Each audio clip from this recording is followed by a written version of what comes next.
Hey folks, welcome back to the channel. We have a Tarkov update for you today. Some stuff on the hardcore wipe, some rollbacks, things like that. The Battle Pass Season 1 is announced. And then just some stuff, reminders about the Tokyo Game Show. So let's not waste any time and get right into it.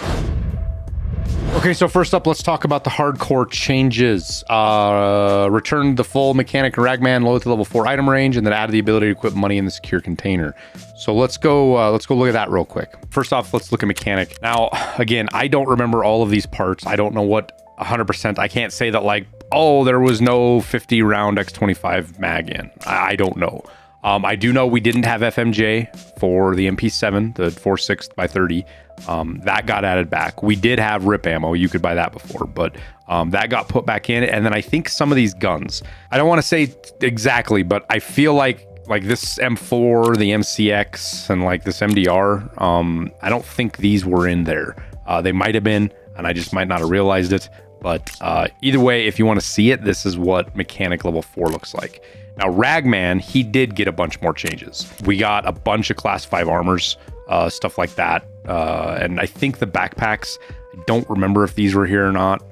But like, you've got that Class 5 armor barter, this barter. This one was in here.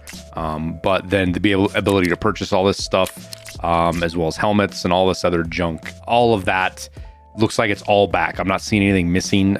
But again, there might be something I'm just not realizing it. But that's what we have. The next one is going to be, obviously, you can put money back in your secure container. So expect car to be taken a lot more often. Expect the BTR to be dangerous again. People can throw cash at that pretty easily, and it mows people down. I did it today. Probably killed players. I don't know. It's nice for clearing out woods. Now, as far as some other things that are back, I forgot. Money seems to be the same in like cash registers and safes. Like they didn't nerf that, even though you can put money in a secure container again. Those seem to still be the same. I didn't like go through and loot 600 and get a good sample size just from what I saw today playing. But I have not seen like the 500 euros or the 1,000 euros or the 500 USD or 1,000 USD on scavs since they made the change to where you can buy it off of the traders. I haven't seen that since. If you have, by all means, put it down there, but I haven't seen it in a while. So I think that's been removed. Some other notable things that I know people that I noticed that wasn't right away. I don't know when they put them back on there. But for example, the AK-12 suppressor is back on proper as just a straight purchase for 67,000, which is a good deal because these were running like 500,000 or 400,000. It made doing test drive 3 freaking miserable. And then it also impacted the value of these drain cleaners. These things were selling for 200,000-300,000. Now they're back down to like 50, 60. So that is that. M80 is on Peacekeeper. You don't see it here, but that's because I don't have Revision Lighthouse done, but it's there. You can buy it. Like I said, that is behind Revision Lighthouse, I believe. Let me go look here. Yeah, right there. Revision Lighthouse. That will give you M80 if that's what you're if you're looking for it. It's back. Now, I get asked this quite a bit. The things that are still, what hardcore rules are still in here, right? The hardcore wipe's not completely removed. There's a lot of the stuff gone, but there's still some pretty substantial things in. For example, the flea market is level 30 still. We've only got 2 slots. You don't have a bunch of extra slots. Even if you sell a bunch of stuff, you've only got 2 slots. So you've got both of those. And the flea is only found in raid only. You can't sell stuff that is not found in raid. So those are still in part of the hardcore wipe. There's some kind of random trader restrictions still applied. So like you can't buy the Calic on Therapist still.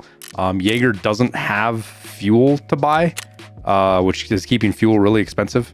It's shit. There's not even listed right now, but like 400,000 for fuel when it is listed. And then, M4s. Like you can't buy like M4s off of like so there's some M4s, right? But like you can't just buy a basic M4. There's no basic M4 anywhere to buy. So I don't know what that's about. And you can buy the lower for it for sure, or you could. There's no way they took that away. Did they? No, it's right there. So you can buy the lower off of Mechanic, but you can't buy the base gun. You can buy all the parts, but you can't buy the base gun. And I don't understand why that is. Whatever. And there's several guns like that you can't buy. So there's just random things like that on a couple of the traders that are not there to purchase still. Taking the car extract is 20,000 rubles, whereas it was 5,000, I believe, before the hardcore wipe, 5 or 7,000.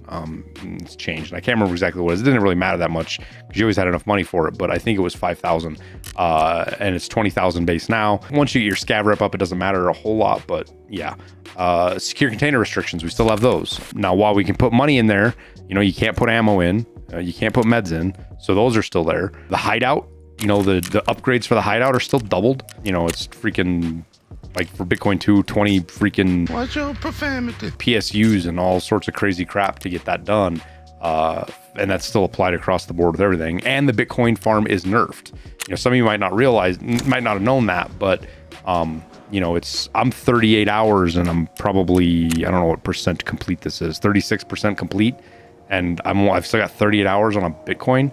So it's still substantially nerfed. And then the last one, which isn't a negative one for most people, I don't think, but bosses are still 50%, right? So these are the changes they made for the hardcore wipe that are still in. So there's still lots of them. The hardcore wipe isn't done.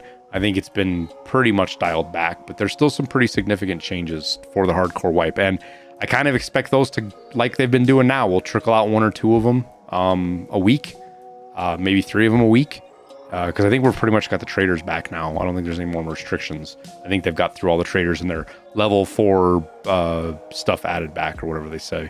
But a couple of weeks, and then I think it's all going to be done. I do think they're going to undo everything. You know, like I like the found and raid flea market. I think it's better for the game, but I don't think it's going to stay. I wish it did, but I think it's going to go away. As far as bosses, the bosses might stay at 50%. They might not turn that down, but I think some of the last things they're going to change are going to be like the flea market and the hideout. You know, we'll probably get containers unrestricted and things like that first, but just have to wait and see. It's going to come. It's going to happen. I hope they lower the flea market down to like level 20 or 15 or whatever it needs to be here sooner than later, because that is impacting a lot of players. It's just not fair. It just straight up is not fair. And I hate using that word, but letting people who play the game play the game, you know, 50 hours a week, those are the only kind of people who get the flea market. It just doesn't make any sense. It's just so counterintuitive, at least in my opinion. So hopefully they do allow pretty much the whole player base to have flea at this point. I think it's only the right thing to do. Now, as far as the battle pass is concerned, we got this interesting little clip, some crazy audio. Here, I'll make a full screen. Nikita posted it out. Tempest Championium. Campionium, I think it's Greek. I don't know. I didn't look it up. Don't really care. Coming in October, we kind of knew that. I forgot about it. That it was already listed in the roadmap, but it is coming before 1.0. Obviously, I think the thing for me that I'm interested in is what it's going to cost. Is it still going to be free like Season 0 was? Or is there going to be a cost for the Battle Pass? Or is it going to be something in the middle where the Battle Pass is free, but then there's like paid level? I don't remember how Call of Duty and some of the other games do it. Like you pay for skips or something. I don't remember. It's kind of a quasi pay free kind of system. So we'll just have to wait and see what they do. I do think they're eventually going to monetize it somehow. It doesn't make any sense to put systems like this together and then not monetize them. Especially for games that are like Arena. So and those rewards will be for both PvP and PvE players. For anybody wondering, that is the way it works now. And then last thing to mention is a Tokyo Game Show. For anybody that lives in that area that's watching this content or anybody's planning on going, starts September 25th. So, 5 days. That is going to be a pretty big deal. We'll keep watching it. We're going to for sure get more info about 1.0 than what we got at PAX West. There's going to do more on top of above that. So we're going to see that come out of there. And there's going to be a flood of social media stuff coming from, Nikita and Dimitri and just all of the guys at BSG that are there, along with BSG and the Tarkov Twitter accounts and all those. There's going to be a bunch of stuff over the next probably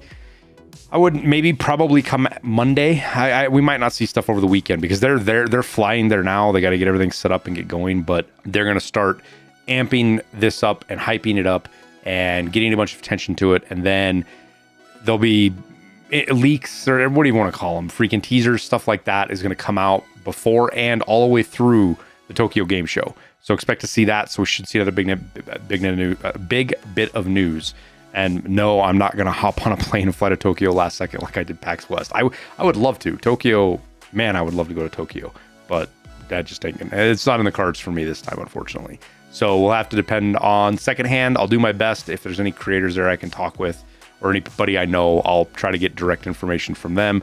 Plus, I think BSG will be willing to share some stuff with me. So I'll DM them and ask them if there's what we can do or if there's any questions. And we'll get you guys that information. So that's how we'll play it. So figure next week we'll see some more stuff on 1.0 and we'll go from there. But that's it. That's all I got for you guys. Hope this video was helpful as always. I wish you guys the best of luck in your raids and we'll see you in Tarkov.